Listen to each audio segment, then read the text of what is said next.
Hi everyone. I want to talk about spiritual attacks when fasting. So I fasted a few times, and I've been able to kind of pick up on some of the patterns and the things that happen, and how really we can be attacked in the not the most obvious ways. So I want to just give some insight into some of the ways that this can happen during a fast. And so you need to be aware of this going into the fast, because it will help you stay alert. Fasting, regardless of your reason, is going to make you more aware and in tune. And if we are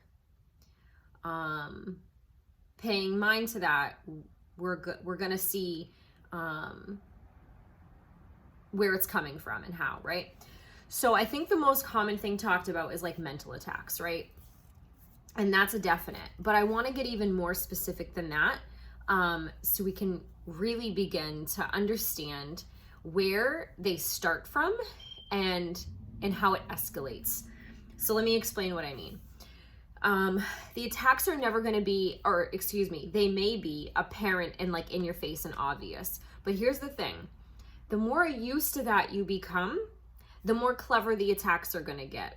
Now, it doesn't mean that you can't catch them. It doesn't mean that you can't see them. It doesn't mean that God hasn't not overcome. It just means that they're going to come in places where you're most weak. Okay, so they're going to come at your weakest point. They're going to come at a strong point if you're not humble enough. They're going to come, like, if you're just super certain about yourself, they'll come in that area as well.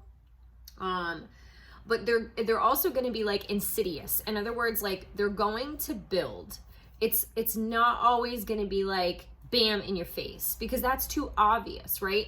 It's going to start small, and it's potentially going to start as something very unsuspecting. Okay? So I'm going to give you some examples now.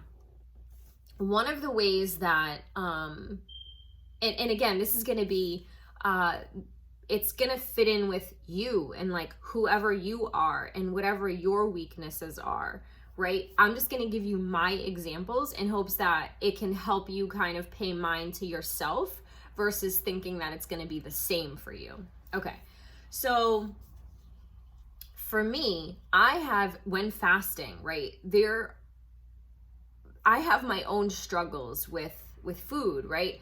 So not only like is fasting, a spiritual practice, it also becomes one of great discipline, because food has often throughout my life been used as like a comfort and a way to manage stress, which obviously isn't healthy. And it's something that I've worked on for a number of years, and I've gotten a lot better at it, but it can still be an issue.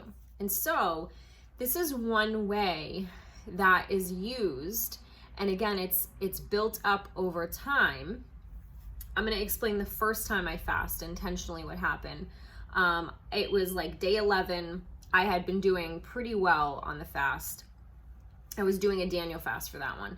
And it was day 11, and it was like all of the things went wrong. And I stayed strong and kept my willpower throughout the whole day, right? And it was just like thing after thing after thing. And it just was like very draining, very tiring, very emotionally exhausting. I felt defeated. I was deflated. Like, it was just, ugh. I got home. All I wanted to do was sleep. Which is fine, right? But all of that stress, all of the emotion, all of the weight of the day was just like really, really getting at me. And the more time went on, and the more I wasn't feeling like a sense of release or weight lifted, the more I wanted food as a comfort. And I ended up cheating on the fast and ate something that I knew I wasn't supposed to eat. And ultimately, it led to a feeling of conviction. I repented, and I ended up water fasting for the next 3 days. And, it went exceptionally well. And it wasn't until the end of that fast that I had another attack. But now I'm going to just kind of get into more examples. So it could come as like someone you haven't heard from in a long time reaching out to you that you really care for. It could be, and again, it's like progressive. So like answering, responding may not initially feel like a bad thing, but maybe continuing to be in connection and communication with them could build and lead into other temptations, other issues, other fleshly things happening, other distractions. It could be an invite out to eat. It could be, it's like whatever your weak point is, that's what it's going to come as. So again, it could come as someone reaching out of the blue out to you. It could be, my goodness, like it could come as so many things, right? It almost doesn't matter the shape and form that it comes in. It's more about you being aware of you, your prior traumas, your weak points, the things that like trigger you, because that's the shape and form it's going to come in. And again, it's going to come in like a way that you're not suspecting it, and it's going to come in a way that's minimal, right? And staying involved with it, whatever it is going to build to lead to the potential of breaking the fast, just pulling yourself away from God, not being able to be into prayer or the word, not feeling well, being emotionally overwhelmed, doubting the fast, questioning the fast, breaking the fast, right? So again, being aware of like your weak points, your triggers, your things that trigger those types of things to happen. So for me, I need to watch out for, I have emotional triggers that lead to me wanting to eat food to kind of like numb it, right? And so it doesn't matter what shape and form that comes in. It could come in any shape or form, right? It's almost kind of like, it's really like being alert for like any possible thing, but that's kind of like, that's very fear-based and like kind of a lot to do. So it's really more about, again, recognizing your own triggers and when you're being triggered. But it is good if you can catch it ASAP so you don't get to that place, because really it doesn't, if you are at a point where like just you're seeing it as like suddenly out of nowhere, I want to break my fast, you missed the attack. It happened before that. If you're like suddenly you can't get in the word and you're doubting the fast and you're wondering why you ever did it to begin with, and that comes out of nowhere, you missed the attack. It came way before that. That's what I'm trying to say. So really being alert to the types of feelings and things that pop up for you, knowing what you're doing with those thoughts, feelings, and reflections, or whatever is popping up for you. Are you being consumed mentally by it? Are you ruminating on it? Is it bringing up, and see, here's where it can get tricky. Like it can even be something that brings up like really positive feelings, right? But then whatever it is tanks or falls apart, which then brings you down, which then if you have that emotional link to food could trigger that sense of wanting to eat more, right? And it increases that need for like discipline and seeking God, right? So another example is attacks can come in the form of something we really want, right? So what I mean by this is not all of our desires, not all of our things that we want are aligned with what God is doing or what God wants. And yes, there's grace, there's mercy, there's all these wonderful things that we have. But we also don't want to step out of alignment, especially if we're fasting for God to show us a particular thing or answer something, or, we're, whatever reason we're fasting, right? So we don't want to step out of alignment. And so if God is walking us into alignment with something, there may possibly be attacks that show up to like counter that alignment, right? So again, really being in tune with like, did God share this with me? Is this an impulse? How does this feel? Is this peaceful? Am I being led with peace into this? Is it feeling impulsive? Is it forced? Is it rushed? Because all of these sensations, all of these things that where we can check in are going to be insights into where it's coming from, right? And if we should go into it. If it's feeling forced, rushed, impulsive, it's not going to be of God, because God leads with peace. He doesn't force things, right? My last fast, sorry, how I said I didn't get the next attack until the end. The rest of that fast was filled with just, oh my goodness, I was reading the word like it was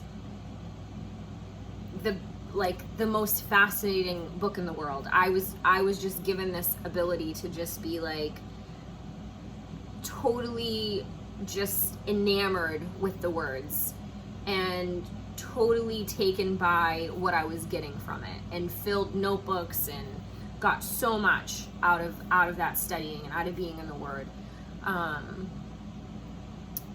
and a lot of insight, a lot of insight. And at the end, there was an opportunity. It was literally like the day after the fast ended. It was like a day or two after, no longer than that. And I was offered this like amazing opportunity. It was like all of these things just being handed to me. And throughout the fast, I had really been fasting about like, God, what is your plan for me as far as like the next steps in my career or purpose, my ministry? Like what is next? What can I do? What can I walk into? Where am I going? Where are you leading me? And, is it somewhere new? Can you reveal that to me? And so literally this just, and I did get a little bit of insight, but not a full picture. And what this opportunity was kind of fit in slightly with what was shown to me, but it was a little bit off. And it also felt, it was very rushed, very quick. It had to be done like right away. There was no opportunity to think or pray. It was just like, this is it. Are you doing it? And it was like all of the pieces were just there in front of me. And if I didn't step back and like really check in and listen to the fact that it just felt really too fast and too rushed, and just something felt off and I didn't have peace about it, if I wasn't careful about that and I just saw it as a really good opportunity, which it was, I would have been walking into something that wasn't aligned for me. Now, interestingly enough, I didn't walk into it, and many months later, 7, 8, it was a long time later, I was actually approached by this person and was like, you know what, I really feel like I was like forcing you into that, and I'm not really sure why. I don't know that that was like ever for you. And, like, it was just like this whole, thing kind of came out, and it was really interesting to hear this person's side of it as well. So, needless to say, yes, it can be in your mind, but what I'm trying to get at is like it's layered, and it's going to come in ways that are getting you at your weakest point, at your most vulnerable point, at your strongest point if you're not humble enough, where your wounds are, where your trauma is, and potentially what you on a fleshly level might really want, but isn't necessarily aligned with God. The other thing that's going to be true is we're going to be in a vulnerable place. Fasting can make us feel weak. Potentially, not always. I've had periods in my fast where I feel like $1 million, like I'm walking on clouds. And I've had periods in my fast where my mind is not clear, where I don't really feel that great, and I need to rest, and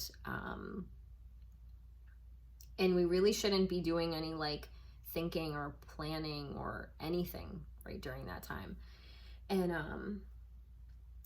so I don't know. I hope that was insightful. I can throw out there that there's certain things that I have to recognize within myself. Like if I find myself getting to a place of like trying to do too much planning or too much strategizing, I can kind of catch that behavior and be like, wait a second, this isn't something that God really has me doing.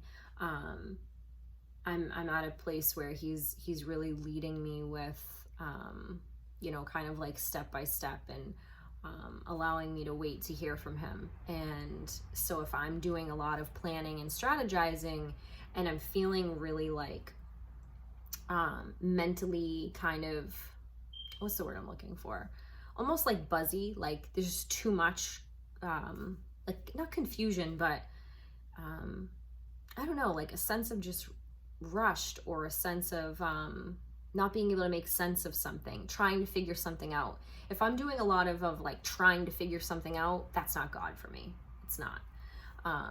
That's my own brain. That's me stepping into my own power, my own need for control. And so that's also another sign for me. So the point is, know your signs, know these things about yourself, go in prepared, ready for these things to possibly happen. I've heard from other people that they claim that they don't experience attacks. And I've heard from other people who say, yep, and they become a lot more intense, but I'm way more alert to them. And if you are really connected in the spirit with God during your fast and really in the word, you probably will catch them.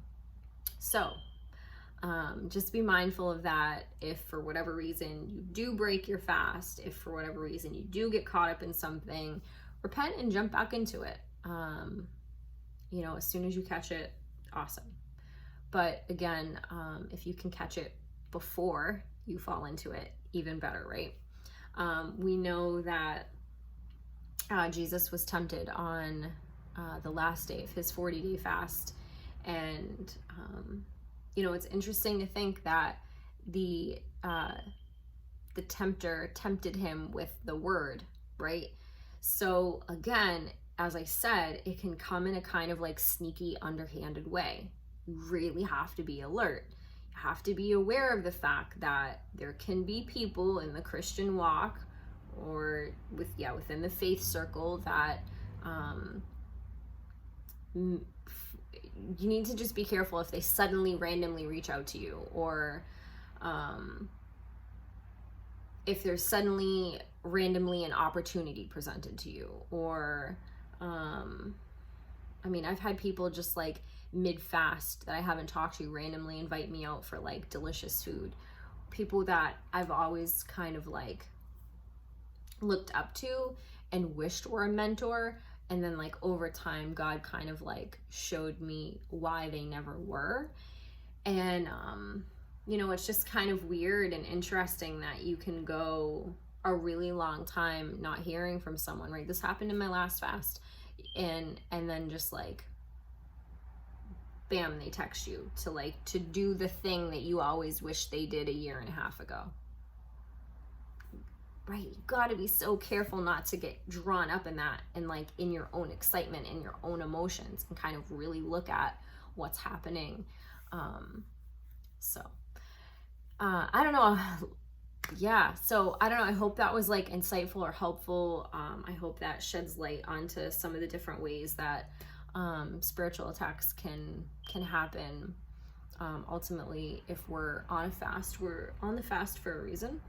And the enemy knows that we're trying to draw closer to God, or we're being advanced, or whatever it is that's happening within our fast. The enemy wants to disrupt that. The enemy wants to throw you off. Now, at the beginning of this fast, I had a dream, and it was really pretty powerful, and it was interesting that it was really about making sure to stay on this fast. It was like a dream. It was like a confirmation, and then that confirmation got confirmed by someone else who happened to like share a part of a dream that was like super similar, and then they were able to interpret my dream. It was very very interesting experience. So for me, I went in with this like really strong conviction that I knew I was supposed to be doing this and that it was important for me to stick to. And what was the other thing I was gonna say?